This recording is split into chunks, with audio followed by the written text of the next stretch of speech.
Now on BBC One, the BBC Lunchtime News with Joanna Gosling.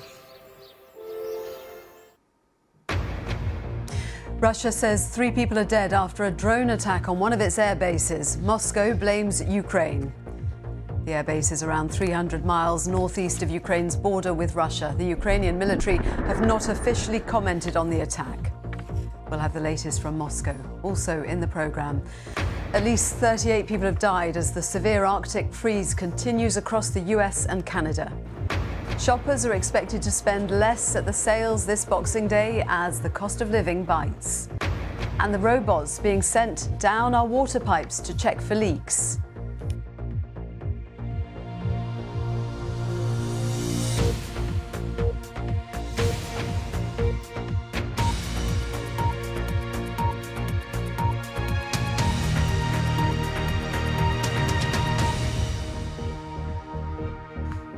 Good afternoon. A Russian airbase 300 miles from Ukraine has come under attack for the second time in less than a month. The Russian Defense Ministry says the Engels base in the Saratov region was targeted by a Ukrainian drone, killing 3 of its servicemen. Russia said its defences intercepted the drone, the wreckage of which caused the fatalities. The base is host to long-range Russian strategic bombers, the type of which have launched numerous missile strikes on Ukraine. From Moscow, our Russia editor Steve Rosenberg reports. Caught on CCTV. An explosion at a Russian airbase. Russia says it shot down a Ukrainian drone, but that 3 Russian soldiers were killed. Engels airbase is deep inside Russian territory, hundreds of miles from the Ukrainian border. The base hosts long-range bombers, which are believed to have launched missile attacks against Ukraine. State TV reacted to the news with a familiar warning to Kiev. Russia, she says, would exact revenge by carrying out more strikes on Ukrainian infrastructure. Russia can rattle those sabres and flex its muscles, but it doesn't change the fact that what happened at Engels airbase is embarrassing for the Kremlin. For the second time in less than a month, what is an important military installation has come under attack. Quite a contrast to the image of military might that President Putin's been portraying in recent days. The Kremlin leader has promised his generals all the resources they need for the war in Ukraine. He's determined to secure something he could present as a Russian victory. Putin is not going to back off, and nobody else is going to give him a reason to back off. And therefore, he's going to take steps necessary for him to win, whatever that victory may mean for him. But 10 months after Russia invaded Ukraine, there is no sign of that victory.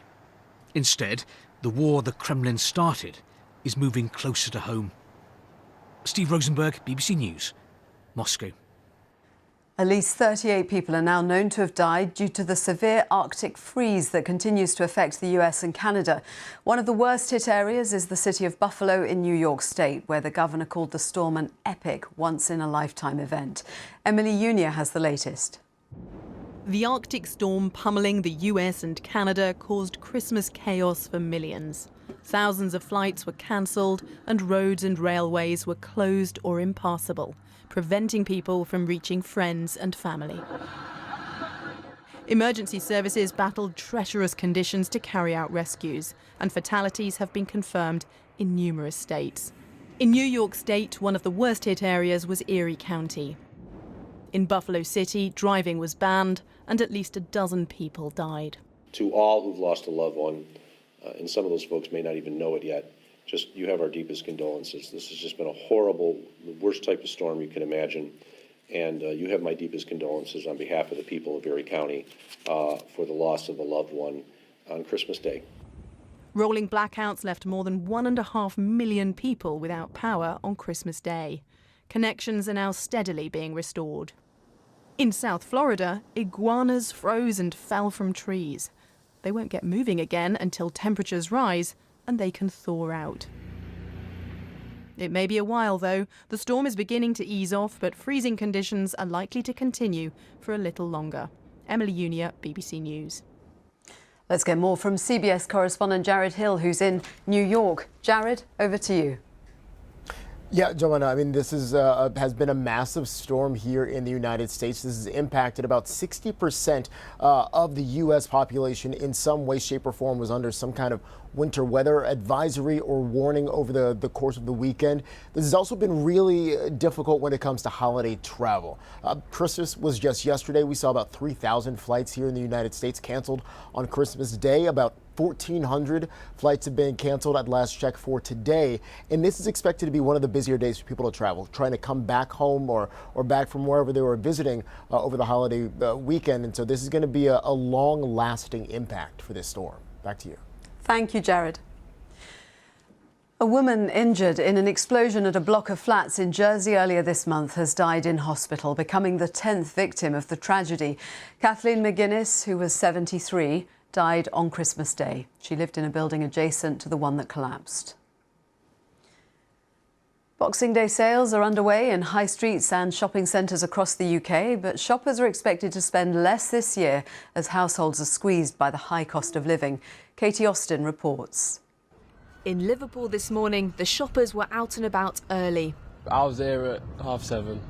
Have you got anything so far? Yeah, I've got shoes in my car already and then clothes, so. Get some dinner, start shopping. That's about it today.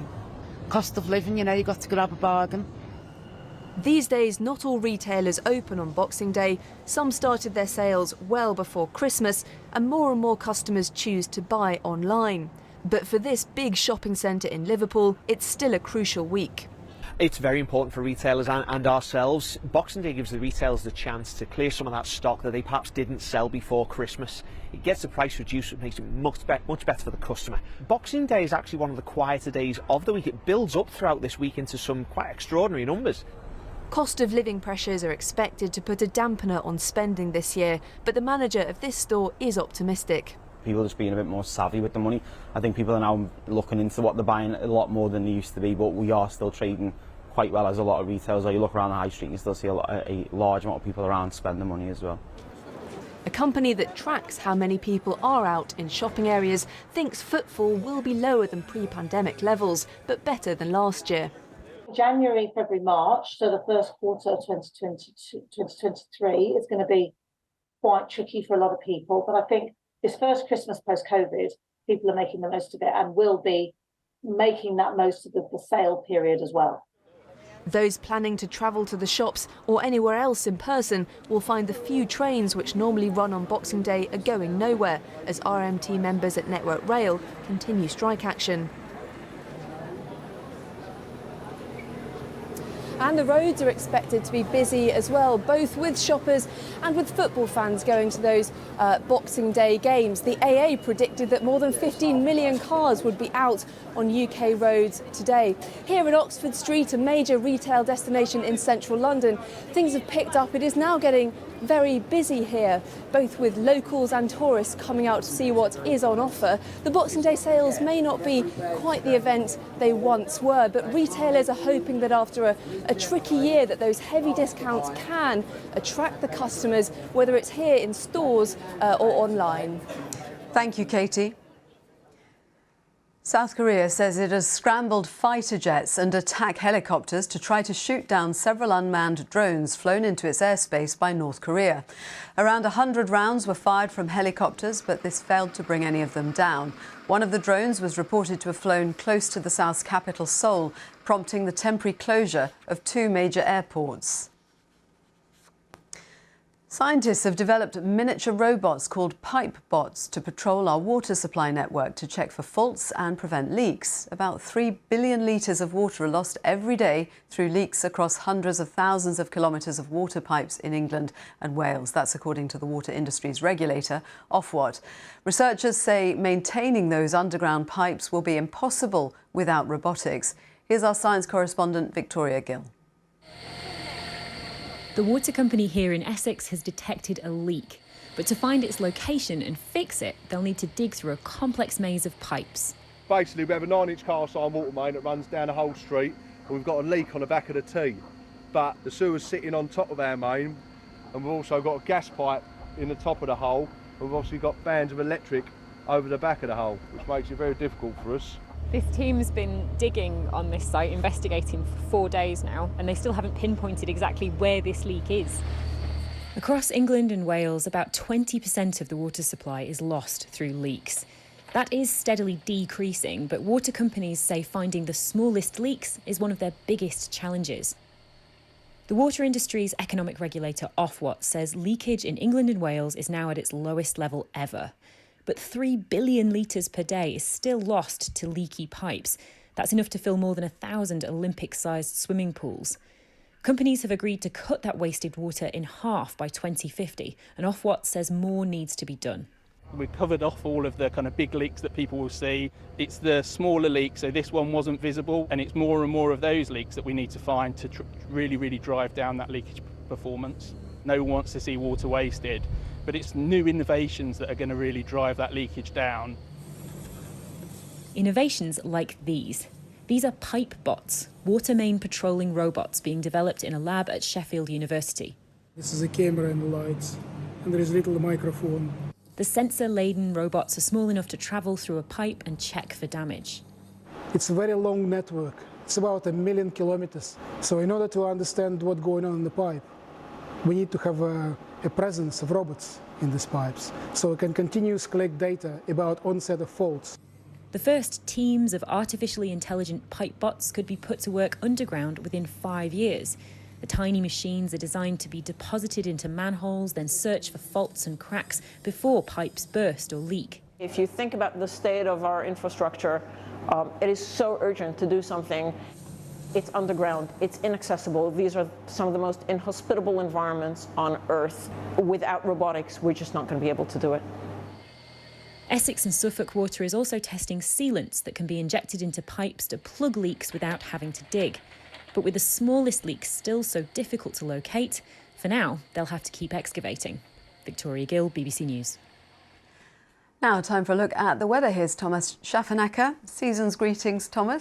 And Same to you. I know that some areas did have a white Christmas. Yeah, they did. The Met Office confirmed today that, in fact, yesterday, actually, Loch Glascarnock was the first place that got the snow yesterday, and then it progressively turned whiter across the Highlands. Here's actually a picture from Lanarkshire, so it's been snowing here too. And actually, the snow showers are continuing into Boxing Day as forecast, actually quite icy across parts of Scotland and the Pennines in the next day or so. And for many of us, it is quite a chilly day. We have a brief incursion of colder air from the northern climes, this colder northwesterly, so the chilly air has spread into northern France as well. I mean, the temperatures aren't low. I mean, they're sort of maybe a degree or so, even above average there in London, but it's the breeze that's noticeable. It's colder in Scotland, sure, 3 or 4 Celsius peaking this afternoon. But I think the snow showers will continue, mostly sleety around the coast, but inland and across the hills, around 200 metres or so. Certainly a good covering, 2 or 3 centimetres, maybe 10 centimetres at most, and quite blustery conditions too. But eventually tonight, the snow showers will become few and far between. The winds will die down, the skies will clear, and there is a touch of frost on the way, particularly across northern and eastern parts of the UK, around freezing in Hull, 1 degree above freezing in central London as well. But this brief cold snap's not going to last very long, because the next low pressure with milder air is arriving. And here's the weather front. Here's the area of low pressure here sweeping in off the Atlantic. It is going to bump into the colder air across Scotland, so there will be temporary or transient snow, as we call it, in the Highlands. Really unpleasant conditions here, maybe some sleetiness across the Pennines, but eventually in Northern Ireland the rain will clear come the afternoon. And the last place to see the rain tomorrow, I think, will be Kent, parts of East Anglia too. So Tuesday evening looks distinctly wet in the south, across the Midlands, East Anglia, whereas further west the skies should clear. And actually, as we head through the course of the week, we are going to see multiple areas of low pressure sweeping off the Atlantic. We are entering a very turbulent spell of weather in the week ahead. Here's another, or this week, here's another area of low pressure sweeping in through Wednesday, outbreaks of rain. But with these southwesterlies come very mild conditions. So again, 11 in Liverpool, colder in northern parts of Scotland. And this is the outlook. So New Year's Eve would be Saturday night. Look at the temperatures. We're just nudging into the teens now across some southern areas. Further north, single figures. But I think we really have to be prepared for some pretty nasty conditions at times with gale force winds and heavy rain, some rough seas as well. And it does look as though the unsettled spell of weather will continue into the new year as well. Joanna, it's back to you. Thank you very much, Thomas. And there's more throughout the day here on the BBC News channel. It's just about all from us for now. We're back with the late news at 6:20. Now on BBC News, it's on BBC One. It's time for the news where you are. Bye-bye from us.